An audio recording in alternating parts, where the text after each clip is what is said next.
Respiratory Medicine at Imperial College London and consultant physician at the Royal Brompton Hospital in London. Asthma is an extremely common condition that is most obviously shown by wheezing and shortness of breath, and is due to narrowing of the air tubes, so that patients are feeling uncomfortable because the air tubes are constricted and they feel they can't get enough breath. Asthma affects the airways of your lungs. It causes the airways to narrow and swell, resulting in wheezing and difficulty breathing. During breathing or respiration, air goes in through our nose or mouth to the upper airways, at which point it reaches the windpipe, which branches into two large bronchi to reach the lungs.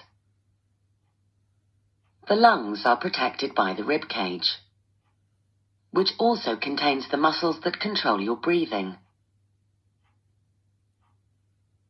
In asthma, the airways are oversensitive and easily irritated by certain triggers, called asthmatic triggers. Most people with asthma are described as atopic, meaning they have an allergic type reaction to external triggers, such as house dust mites, pollen, cigarette smoke, animal fur, and chest infections. However, for some people, the onset of asthma is unpredictable and may be caused by anxiety, stress, or even laughter. An asthmatic trigger causes the airway walls to swell and the muscles around the airways to contract. The airways narrow, and breathing through them produces a whistling sound called wheezing.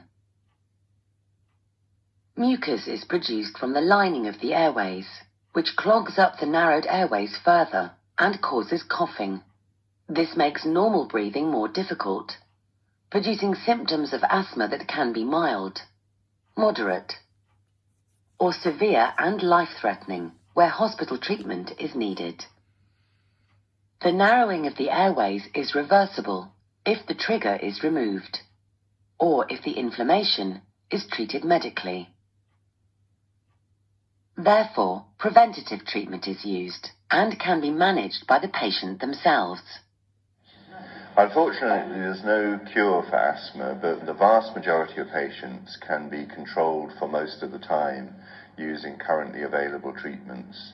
There are two types of treatment. The first kind is called relievers that relieve symptoms, but the most important treatments are called controllers, and these control the underlying disease.